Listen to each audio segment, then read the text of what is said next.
Thank you, Reverend DeGraff. For those who don't know, my name is Nina Kubota, and I am the President and CEO of the New York City School Construction Authority.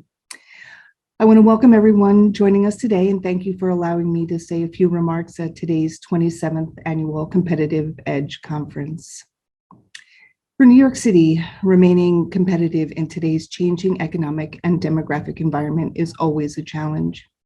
Many city leaders are grappling with maintaining a focus on equity and economic inclusion, particularly in our diverse communities and our MWLBEs, who oftentimes struggle to gain economic ground and remain key players in the industry. Our city-led economic development strategies continue to be powerful tools in reducing economic inequality for many individuals and businesses alike. But there is no one-size-fits-all approach. These types of investments must be deployed equitably to ensure sustainable growth for all. We all need to be part of the solution as we continue to assure the minority business community can access opportunities throughout New York State while improving accountability for diverse and equitable outcomes. And of course, the construction industry plays a vital role in advancing these objectives. Let me tell you what we've been doing at the SCA. We've worked hard to increase and facilitate participation of minority-owned, women-owned, and locally based enterprise firms by providing a framework for eligible firms to develop and grow with the construction industry and to establish long-term business relationships with the SCA. Our business development department has been regularly conducting outreach to attract new MWLBE businesses and providing invaluable assistance to those that seek entry through the SCA's competitive qualification and certification review process. We have developed a wide array of training, technical assistance, and capacity building programs that are available to eligible MWLBE businesses. Previously, our mentor and graduate mentor programs provided participating businesses with opportunities to compete for work on SCA projects valued at less than $1 million. But as of this past July, we've increased that threshold to $2 million and will increase it again next July to $3 million. This represents a bigger pool for new opportunities for growth. In addition to these training and procurement opportunities, we administer the Small Business Loan Program, designed to assist participants with loans to fund their mobilization costs.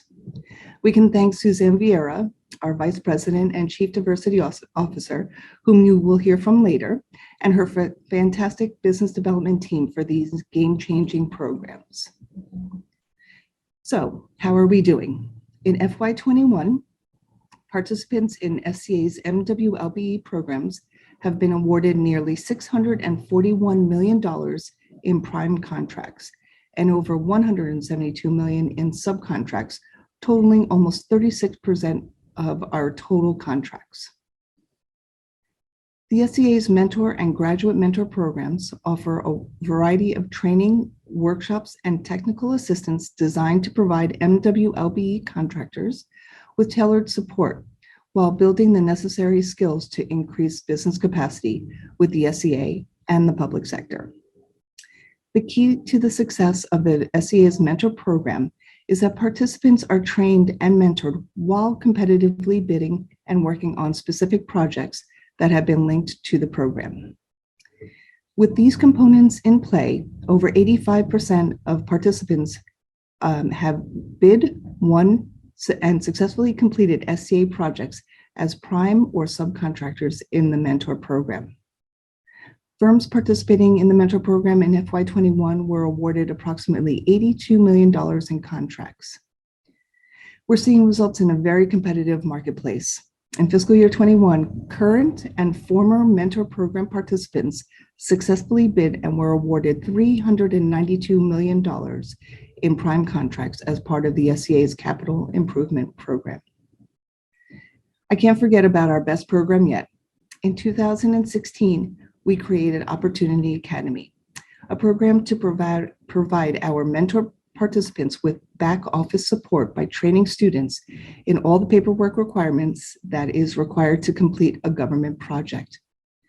This program not only created back office support for our participants, but also provided workforce development for many young people in the program. The SDA also provides college and high school internship opportunities to interested students with 20 hours of paid work experience in a week in their chosen field of study. I'd like to briefly mention what we've done to assist businesses during this COVID pandemic. We shared information about financial relief programs with our over 900 certified MWLBE businesses while providing one-on-one guidance on SBA disaster assistance and other available resources. In addition, our partner, Sterling Bank, agreed to defer loan payments and agreed to prioritize applications for SBA's Paycheck Protection Program, PPP grants and loans that they received from mentor contractors. I am able to report that several of our participants applied for SBA financing and 37 received PPP loans for more than $3.2 million. I am glad that our efforts have given us the power to leverage New York businesses of all sizes need to actively grow the economy in which we all work, live, and raise our families. It's a win-win for all of us. Thank you.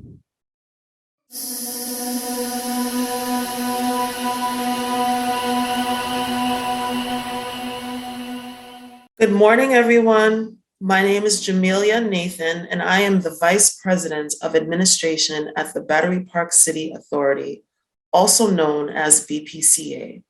We are so honored to be here virtually for the 27th Annual Competitive Edge Conference. As a founding member agency of the Competitive Edge Advisory Committee, BPCA continues to be committed to engaging and utilizing diverse businesses in accomplishing our mission. That mission is to plan, create, coordinate, maintain, and sustain a balanced community of commercial, residential, retail, and park space within the designated 92-acre site on the Lower West Side of Manhattan, known as Battery Park City.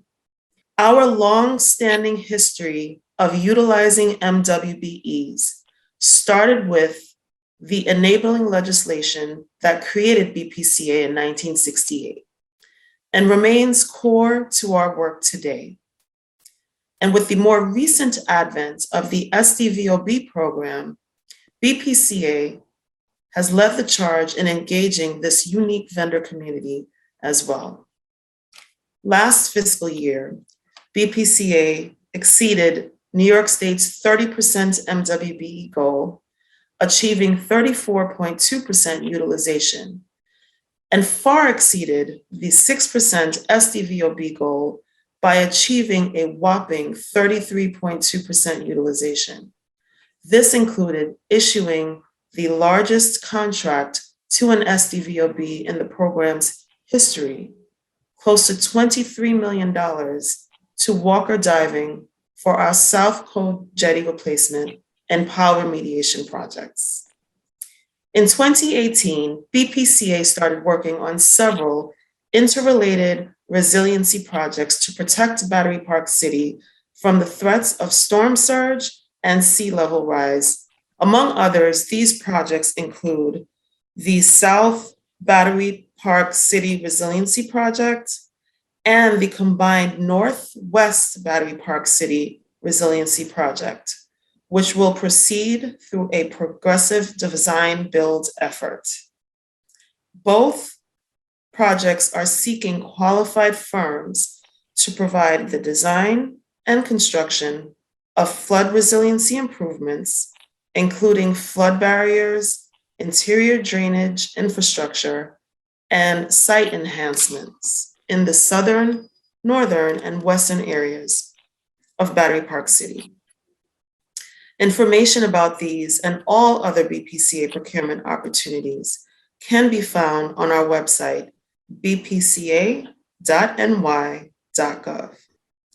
In these unprecedented times, BPCA's goal is aligned with that of our fellow Competitive Edge Committee member agencies. And that goal is to move your businesses forward. At today's plenary panel, you will hear from an illustrious group of representatives from lead agencies and authorities, including a member of my team, BPCA's Director of Diversity, Jocelyn McLaughlin-Williams, about how your business can gain access to contracting opportunities across New York State and the surrounding region. Thank you and enjoy the rest of the conference.